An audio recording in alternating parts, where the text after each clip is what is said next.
Vamos a hablar del partido después de la 1:30 hasta las 3 de la tarde. Déjenme que tengo un invitado. Vamos a hablar del tema ese que nos va a hacer un poquito la academia. Por mí Usted no hay disculpe, problema. don Andrés, después nos quedamos con el fútbol. Así me Oiga, alimento explíquenos fútbol. por qué se interviene una EPS en este caso y si esta EPS debería haber sido intervenida o fue un capricho de Petro. No, de ninguna manera. El capricho de Petro no fue. Lo que pasa es que ahí hay varios factores ahí que se han reunido y que uno para hacer el análisis se tiene que despojar en realidad de cualquier investidura de tipo político o pasional. Hay que ser simplemente razonable. ¿Y qué es lo que ha venido pasando con el tema de las GPS desde que fueron creadas? Pues que desde 2003, lo que ha dicho todos los periodistas, se han liquidado, no han intervenido más de 100 EPS, 102, 103, si mal no estoy, más el gobierno de Duque fueron 13 y ahora Petro ha liquidado 3 o 4. A mí por lo menos me consta una, porque yo tenía un proceso contra una EPS que se llama Confaguajira, que ordenó la liquidación también. O sea, Petro ha liquidado EPS, en este gobierno lleva 4, y siempre han sido por las mismas razones. Sí, por el manejo inadecuado de los fondos que le asigna el gobierno y que es el gobierno quien se los transfiere, porque le están debiendo a todas las IPS, a clínicas, hospitales, a los proveedores, porque como sucede ahora con Sanita, entiendo yo, de acuerdo con lo que dijo el superintendente, está debiendo más de 2 billones de pesos. Hay un incremento de las peticiones, de las quejas y de los reclamos de los usuarios, las famosas PQR, cada día más y más y más, y esa, hay que tomar atenta nota de esa parte. Y todas esas EPS se han liquidado precisamente por las mismas razones que tiene ahora Petro, no para liquidar Sanita, sino de manera preventiva para intervenirla. Esa intervención significa que no va a desaparecer de la escena jurídica, que no va a ser liquidada, que no es necesario que los usuarios se transfieran o se trasladen a otras EPS, sino que simplemente lo que se va es a nombrar un administrador que va a ser el gobierno directamente, incluso con una junta asesora que mencionaron allí también esta mañana que los escuché, y esa junta asesora va a estar compuesta por los mayores acreedores de la EPS, de Sanita. Hay un antecedente también bien importante y el siguiente. En campaña de Petro, precisamente por esos antecedentes, él inserta en su programa una reforma a la salud. Y la intención o la finalidad de esa reforma a la salud es evitar que siga esa línea de liquidación de las EPS. Y es lo que lleva al Congreso. Pero en vista, del estancamiento y de cantidad de tropiezos y malabares que ha hecho la oposición para evitar que el proyecto siga su curso. Está estancado ahí en tercer debate. Ya lleva 2 debates en comisión y plenaria de la Cámara de Representantes. Ahora está estancado en la comisión séptima del Senado. Hay un pronunciamiento incluso de los senadores que hacen parte de esa comisión, donde dicen que no van a votar a favor, que hay una ponencia negativa de archivar el proyecto. Frente a esa circunstancia, ¿qué es lo que hace? Dice, bueno, sí, la primera medida que él toma es decide vía administrativa, sin necesidad de esperar el proyecto de ley que sea aprobado, decide intervenir algunas EPS, pero de carácter público. Hay como 4 o 5 que las ha intervenido, pero eso creo que no ha tenido mayor noticia. Y no, porque ahora no eran tan grandes, con un número de afiliados tan grande como Sanitas, de pronto puede ser eso. Y precisamente porque Sanita tiene creo que como 5 millones de usuarios, él prefiere ahora ser un poco más preventivo y en vez de ordenar la liquidación, porque ahí sí pienso yo que cometería un error, lo que hace es que ordena su intervención, asume la administración el gobierno a través de un asesor que ellos nombran directamente, que depende de la Supersalud, y Supersalud depende del gobierno. Y la propuesta es rescatar la entidad para hacerla viable y para que los usuarios estén más tranquilos. Ahí no va a haber ningún tipo de suspensión de pagos a las IPS, al contrario. Ahora directamente Petro o el gobierno va a asumir la administración y va a asumir el pago. Es más, creo que habló de un anticipo, si mal no estoy, que les está ofreciendo directamente a las clínicas y los hospitales y a todo el personal Wilson, que depende de ellos. El temor de la gente que está en la salud, de los empresarios de las IPS, es que cuando ellos están directamente con el ADRES, hasta ahora la experiencia no ha sido positiva. Parece que el ADRES mama mucho a ellos para pagar, aún más que las EPS. Yo esto se lo escuché a uno de ellos. ¿Esto qué tan cierto es? Bueno, yo hasta donde yo entiendo, hay 12 billones de pesos embolatados en los hallazgos que hizo la Supersalud, y esos 12 billones de pesos están embolatados en las EPS. Son dinero que el gobierno ha girado y que en la investigación arroja como resultado que no están en caja. Si averiguan en los libros, en los estados financieros y todo lo que tiene que ver con los soportes, que tampoco fueron trasladados a ninguna de las IPS, que tampoco hace parte de las reservas técnicas porque ellos tienen que tener un mínimo allí como la norma lo indica. Y entonces, ¿dónde está la bolita? Nadie sabe dónde está la bolita. Esos son los 12 billones de pesos famosos que viene mencionando incluso desde el año pasado Alexander, un senador que ahora está en planeación, si mal no estoy. Entonces, yo, pero qué tan, hasta donde... Pero conectando un poco con lo que dice el doctor Barreto, ¿qué tan efectivas han sido estas intervenciones? Porque ya entendemos que cubren a 6 millones de personas, para ser exacto en cuanto a cifras, que evidentemente hay un temor, que hay gente que habla de una venganza política por la no aprobación de la reforma de salud, todo eso lo entendemos. Pero finalmente la pregunta es, históricamente estas intervenciones, ¿qué tanto han servido para mejorar o terminan también siendo liquidadas? Porque históricamente entiendo y recuerdo que la mayoría de estas organizaciones después de intervenciones terminan siendo liquidadas. Entonces creo que el principal temor es ese. ¿Qué tan positiva es una intervención? Pero eso no depende del gobierno. Eso depende de la administración, de qué tan endeudado se encuentre la EPS. Eso depende ya del manejo interno de cada cual. Si ya llega un momento en que va a colapsar por mucha administración que esté haciendo el gobierno allí, pues hay que ordenar la liquidación. Si no hay arreglos con los acreedores dentro del trámite, del trámite normal y administrativo, pues la alternativa es liquidarla. Eso sí, ahí no hay nada que hacer. Eso fue lo que pasó con Salucó. No, yo estuve en Salucó cuando la intervinieron. Nosotros seguimos trabajando un par de años más. Se siguió atendiendo a la gente, pero cada vez la cosa era más complicada y decían que era que ya lo intervinieron demasiado tarde. Y finalmente lo liquidaron. Sí, es que eso es normal, eso sucede a nivel empresarial, privado siempre. Hay algunas alternativas, hay procesos de reestructuración donde se trata de rescatar la compañía, pero si no es posible, entonces ahí no hay nada que hacer y se ordena la liquidación. Eso,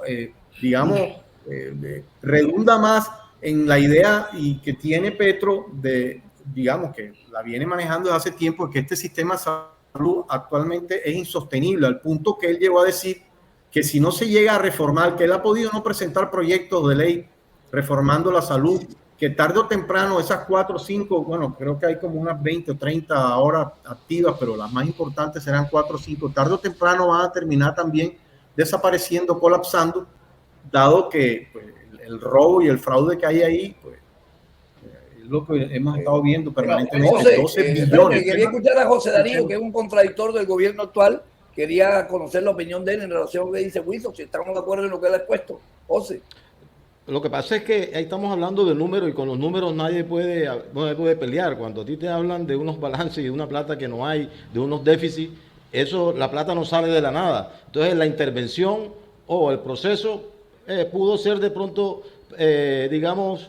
muy directo, porque anteriormente siempre los especialistas hablan que hay unos pasos anteriores a la intervención, que son como por ejemplo las alertas y las llamadas planes de acciones, y después unas intervenciones especiales, y por último se llega a la intervención. Pero listo, el gobierno en su uso de sus facultades dice, no, yo voy a intervenir de una, y eso está bien. Eso está bien en la medida en que el usuario no pierda la calidad de servicio o la mínima calidad de servicio que tiene en este momento. Esa parte no hay... Claro, César, por ejemplo, ha dicho... César ha dicho que si fue una retaliación o una venganza del gobierno, bueno, esa es la alternativa que tiene. O tiene la reforma aquí, y si no lo hace a través de la reforma, él tratando de evitar precisamente este paso de intervenir o liquidar, ahí está la reforma, pero como la están boicoteando permanentemente, como la oposición eso es lo que hace a la perfección, están rompiendo quórum, los medios de comunicación encima, tergiversando toda la información, manipulando la opinión política pública. Entonces, ¿qué otra alternativa tiene él? Pues le toca presionar también de alguna forma, como lo hace desde el balcón, porque es que prácticamente tiene a los medios de comunicación encima, y como hemos venido hablando, creo que en el programa ¿Cuál es el déficit de la nueva EPS? ¿Está en las mismas condiciones o tiene más déficit que...? Pero también está intervenida, José. Está intervenida. La primera que intervinieron fue la nueva EPS. Entonces, sí. O sea, esa hay como 4 o 5 más.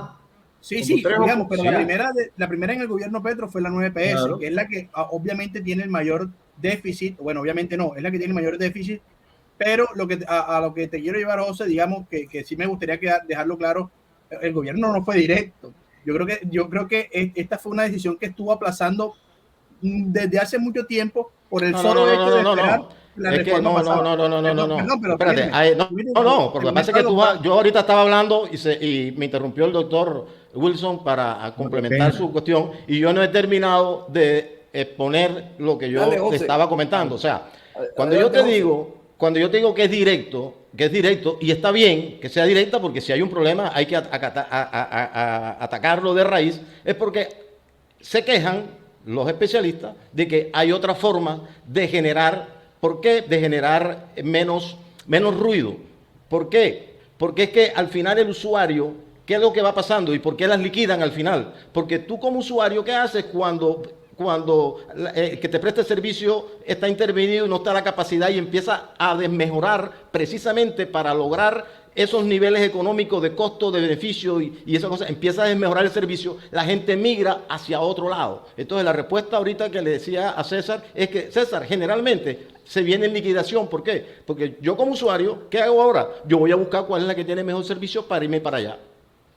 ¿Me entiendes? Entonces, si yo me voy para Sura, estoy fortaleciendo a Sura, no estoy fortaleciendo.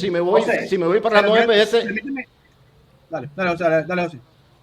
Entonces, la conclusión que te digo yo es que la conclusión que quería yo es que al final el usuario es que decide y provoca en un momento dado la liquidación. ¿Por qué? Porque deja de aportar donde hay un riesgo de que no le presten el servicio porque están en proceso de reestructuración, reingeniería, no hacen inversiones. ¿Cómo se llaman los códigos de la claro, si es que ahí y quiero ser claro también con el tema, es que igual, José, no quiero dar lugar a que se hagan malas conjeturas o se hagan malos conceptos de lo que ocurrió, ¿no? Digamos, la EPS ha sido, ojo, ella estuvo notificada en el 2018, o sea, estamos hablando que el problema no es de hoy, ella viene en notificación desde el 2018. En el 2022, antes de la entrada del gobierno Petro, en junio del 2022, si no es mal, en su segunda auditoría en el gobierno Duque, ellos no pasan la auditoría. Es decir, en el 2022 ya ellos tenían un déficit, creo que de 1.2 billones, si no estoy mal. O sea, ya el problema venía. Entonces, en el gobierno Petro, el año pasado, a mediados del año pasado, que es la tercera auditoría que les hacen, que tampoco obviamente la pasan, la auditoría fiscal, ellos en ese momento se les notifica y se les dice, hey, necesitamos sus planes de acción, que es el ABC, que de pronto tú comentas, el ABC que hablan de las intervenciones, por así decirlo. Estando, si no estoy mal, la ministra Corcho. Ella sale del ministerio, entra el Jaramillo, creo que es el que se llama ahora, entra y él, siguiendo la línea que vienen manejando y todo esto con la simple y llana intención de no boicotear desde interno la reforma a la salud, no hacen la intervención a la EPS. No la hacen porque hacer esa intervención acarrea lo que está pasando ahora, que es se le tira encima de la opinión pública, que ya están diciendo que está expropiando, que se va a quedar con las clínicas, o sea, todo ese tipo de, esas afirmaciones que no son correctas. Entonces, digamos, el proceso se fue llevando poco a poco y se fue llevando en el curso, digamos, dándole curso al normal proceder de las cosas. Entonces, desde ese punto de vista, la EPS Sanitas, desde hace 2 años, sabe que no es viable económicamente y aún así ellos están solicitando partidas a las ADRES supuestamente para que les reembolsen lo de las técnicas que ya se tragaron, que ya se comieron. Entonces, digamos, hay un cúmulo de problemas que realmente a mí me parece hasta medio, o sea, desfachatado, ¿no? O sea, decir que el responsable ahora de la intervención es el presidente Petro, como lo están mostrando los medios, y es lo que es mi discusión el tema. No estoy tomando partido ni para allá ni para acá. Simplemente que en Colombia uno no puede permitir que se digan mentiras sobre las situaciones, más allá de quién o no sea responsable. Así es, como dice Andrés, mira, hay una batalla que sí está perdiendo Petro y la viene perdiendo desde hace tiempo, y la batalla es contra los medios de comunicación. Claro. Es que, como habíamos dicho en el programa pasado, es que la batalla política no es con los partidos políticos ya, es que ya no es ni siquiera con los jefes del partido político, es que la lucha estratégica es con los medios de comunicación, y esa es la gran debilidad que tiene Petro y la izquierda en general. Entonces, ¿qué es lo que pasa? En los medios de comunicación hay una corrupción, entendiéndose por corrupción desde el punto de vista de los medios de comunicación, y es cuando estás divulgando hechos, noticias que no corresponden con la realidad, y lo que quiere es tergiversar los hechos para manipular a la opinión política pública. No, con respecto a eso es manipulación. Yo he escuchado a ver si eso es una manipulación o son ideas de pronto acá mal generadas.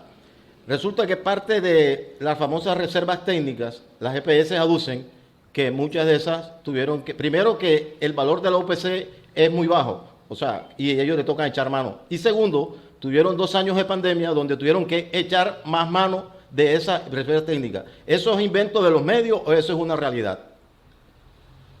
Pues la verdad no te sabría decir, eso es una información muy técnica.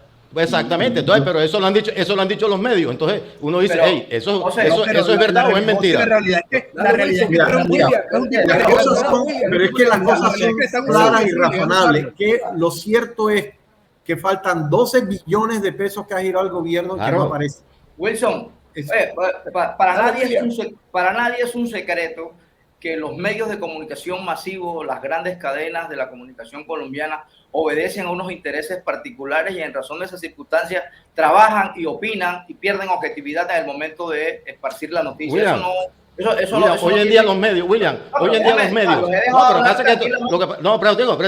día los medios, el medio que quiera decir una información tiene que hablar con el protagonista. Entonces, si alguien va a hablar de la salud, ahí hay organizaciones, la ASEMI, la Organización de Médicos, la gente que es la que tiene la información, es la que habla. Cuando un periodista habla, no tiene. Obviamente que la opinión de un periodista que se escucha nacionalmente trasciende y influye tremendamente en la opinión del pueblo. Claro que sí. ¿Cómo vas a desconocer eso? Si tú observas las posiciones de Blue Radio, de Caracol, de RCN, de todas estas cadenas que efectivamente obedecen a unos intereses particulares. Mira lo que dice, lo que escribe este señor. Te das cuenta que mira, William, mira lo que escribe este muchacho, no sé, señor muchacho. No, mira, hay nada que ver con uno no puede. Pero ¿para qué le da publicidad a eso? Que estoy poniendo un ejemplo de cómo la información le llega a veces a la gente. Claro. Pero déjeme por favor redondear la idea. Déjenme 2 minuticos siquiera para redondear la idea, loco. En mi opinión, todas las GPS en Colombia deben ser unas liquidadas y otras intervenidas, todas, sin excepción. ¿Por qué? Hombre, desafortunadamente las GPS se convirtieron en unos antros de corrupción, todas, sin excepción. Se volvieron un negocio y por eso hay tantas GPS, porque observaron una manera de asaltar el erario ahí, en ese negociado de lo que es la GPS.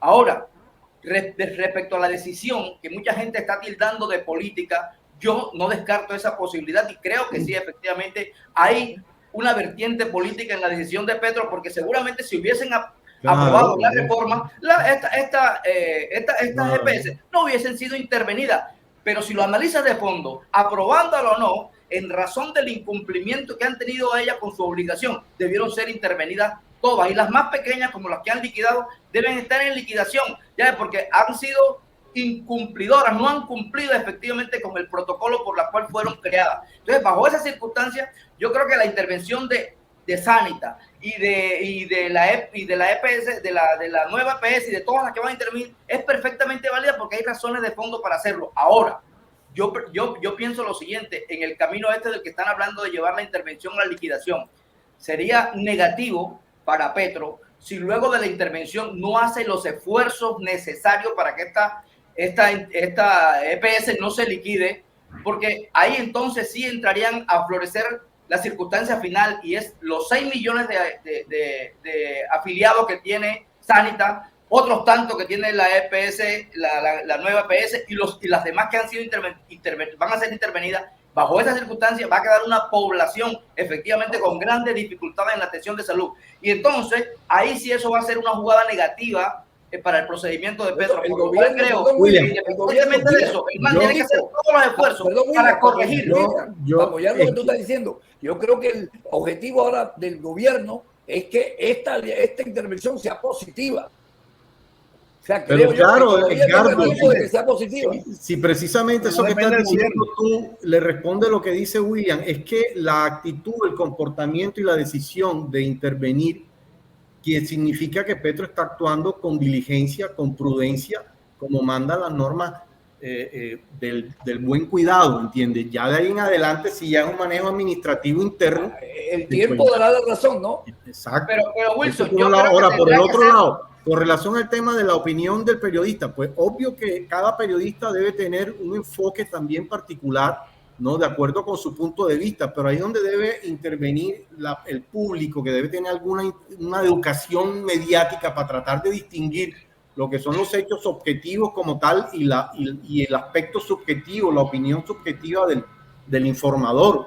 Entonces, pero Wilson, para tú generar una opinión completa, para generar una opinión completa siendo objetivo, necesitas varias fuentes de información. Hoy no existen porque todos los medios de comunicación, como decía el doctor Barreto, tienen un enfoque, una línea, una opinión, una postura formada, llamémoslo así. Cuando yo recibo 10 opiniones de medios distintos, públicos, privados, extranjeros, puedo generar una opinión, pero hoy hay un monopolio a nivel mediático. Entonces el consumo mediático te va a obligar a pensar de una manera porque no te está mostrando otra cara.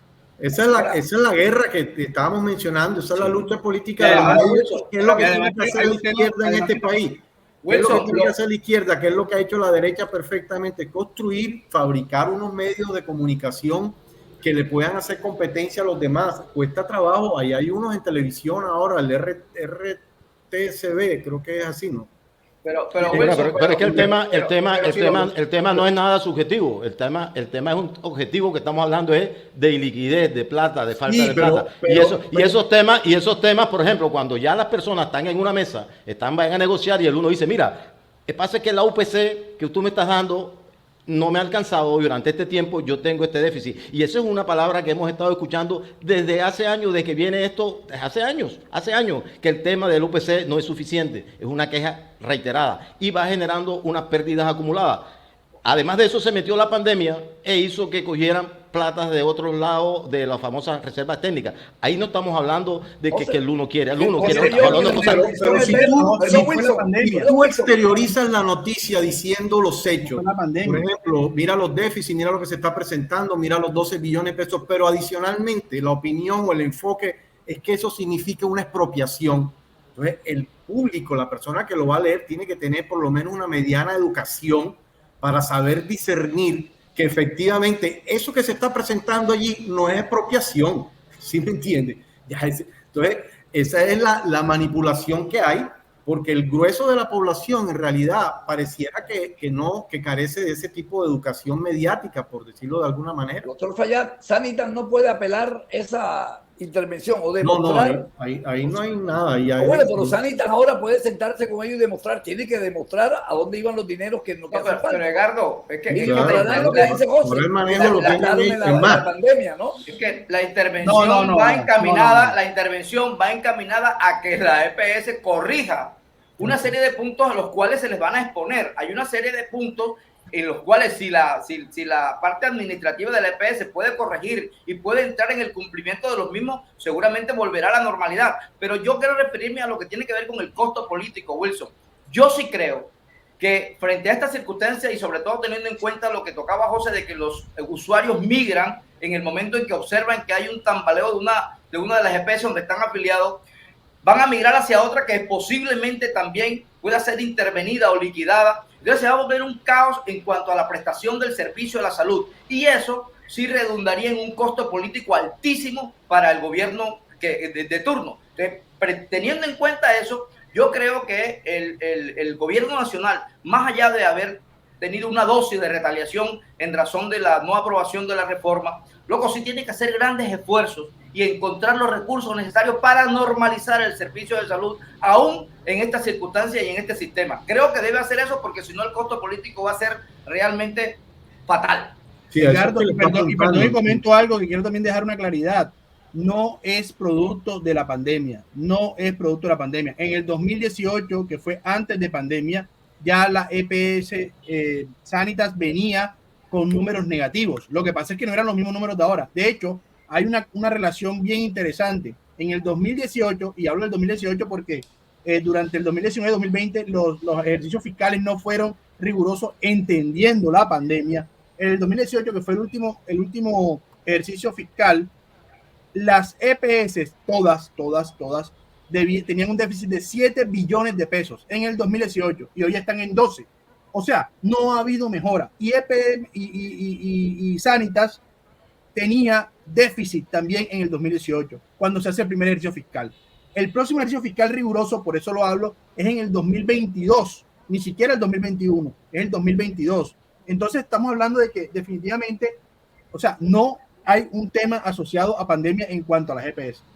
Yo estoy de acuerdo contigo. Es más, yo pienso que tarde o temprano Oye, la van a liquidar. ¿De dónde salió toda esa atención? ¿De dónde salió toda esa atención? Esa atención tanto, acuérdense que hubo un decreto en el cual que se llamó de punto final, buscando precisamente oxigenar a las EPS por el déficit que ellas traían, porque es que nadie te está diciendo que el déficit no lo tengan, no, el déficit lo tienen, pero hay una queja de ellas que viene acumulada, que es el tema de las UPC, que viene el tema, y es el tema que de las reservas técnicas que reclaman, ellas aducen que parte de esas reservas técnicas fueron usadas durante la pandemia. No es que durante la pandemia generó todo, no, Andrés. Lo que dice José, No, sino que hay un problema. José, yo estoy contigo. Perdón un momentico, William. Yo estoy contigo. Lo que tú dices es correcto. Lo que yo interpreto que la intervención ahora va a demostrar que eso fue así. Es lo que yo interpreto. Y no es que esa plata la cogieron como lo de Salucó,